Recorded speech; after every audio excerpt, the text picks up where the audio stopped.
One of the biggest questions regarding the Winds of Winter is, will Jon Snow, who has currently been dead in the snow for 14 years, come back from the dead? And if so, how? And while there are dozens of really well done theories related to how this would occur, for me there was, or is, always something missing. And then randomly last night, while I was waiting for my Ninja Creamy to finish spinning, a thought popped into my head. What if Bran Stark is the one who gets the ball rolling for Jon Snow to be revived? Now stay with me, because we are about to enter tinfoil territory.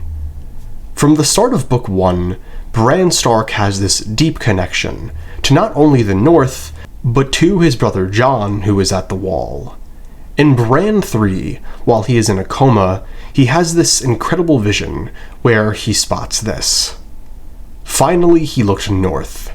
He saw the Wall shining like a blue crystal, and his bastard brother Jon, sleeping alone in a cold bed, his skin growing pale and hard as the memory of all warmth fled from him.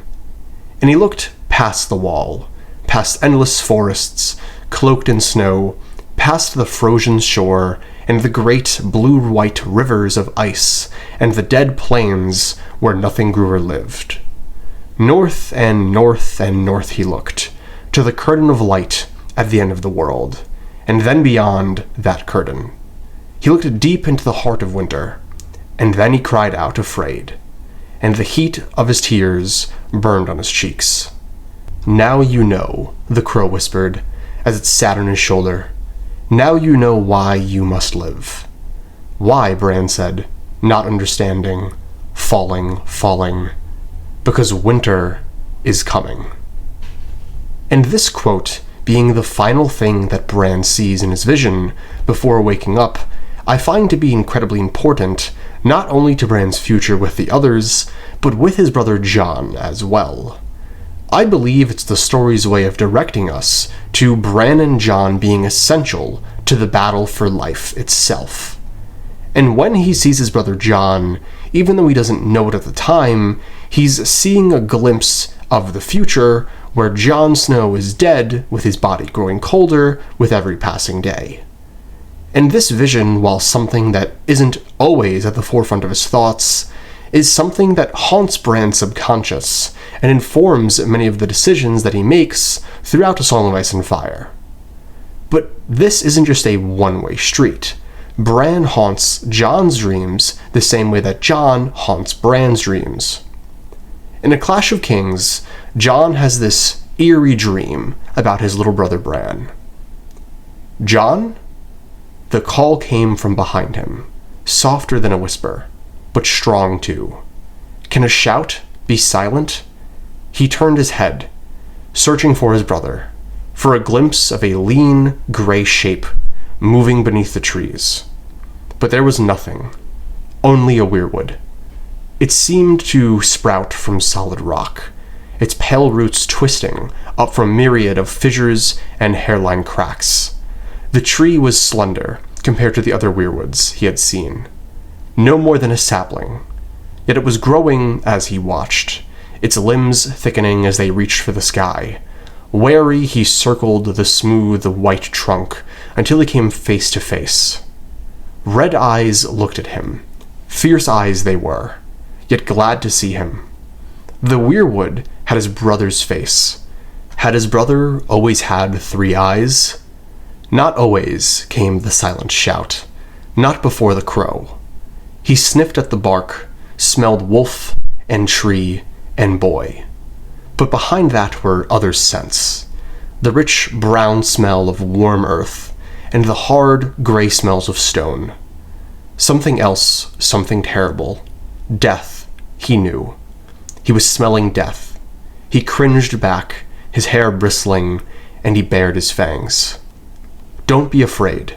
I like it in the dark. No one can see you, but you can see them. But first, you have to open your eyes. See? Like this." And the tree reached down and touched him. Now, I would also argue that outside from Bran himself, Jon Snow has the strongest link to his wolf and to his northern powers. and this leads to a lot of overlap between the two characters. Both Jon and Bran have very similar thoughts about what existing in their wolves is like. They both love and thrive in their wolves, to the point where their souls begin to merge with the beasts themselves, to such an extent that when they are awake in their own body, they can still taste the blood that their wolves had tasted the night before. Bran and Jon haunt each other's dreams. They have similar bonds to their wolves, and this all builds to Bran and Jon directly running into one another late in A Storm of Swords in one of the coolest moments in the entire series. Right before the wildlings jump and kill Jon, this happens. The lightning flash left Jon nightblind, but he glimpsed the hurtling shadow, half a heartbeat, before he heard the shriek. The first then died as the old man had, blood gushing from his torn throat. Then the light was gone, and the shape was spinning away, snarling. And another man went down in the dark. There were curses, shouts, howls of pain.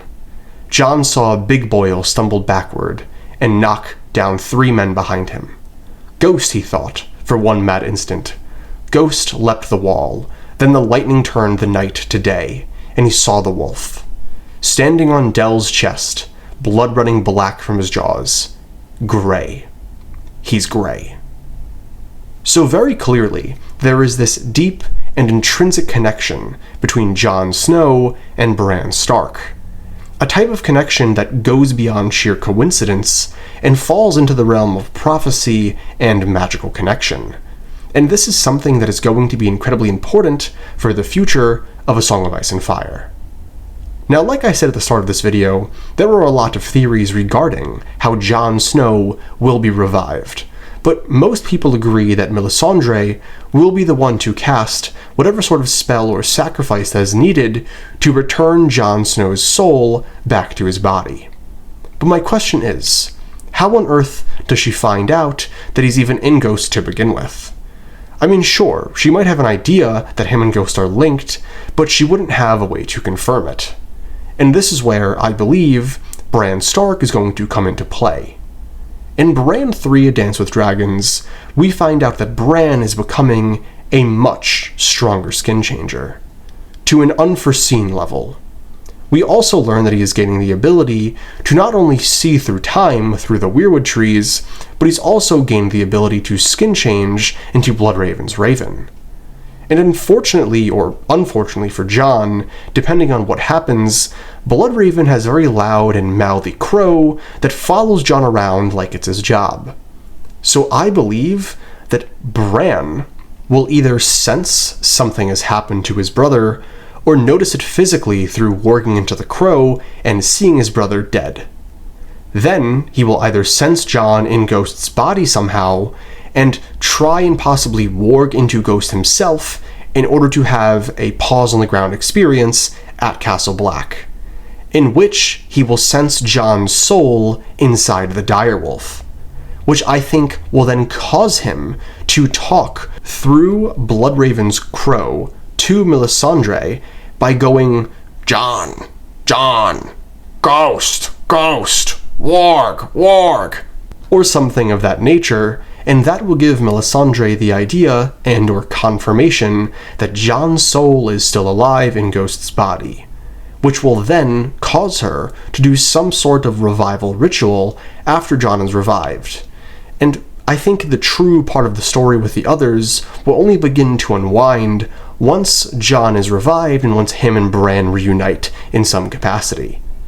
And this all begins with Bran Stark having a dream about his big brother Jon dead at the wall, all the way back in his 3rd chapter of Book 1. If you've made it to the end of this video, thank you so much for watching, and please let me know in the comments section down below what you think about this theory.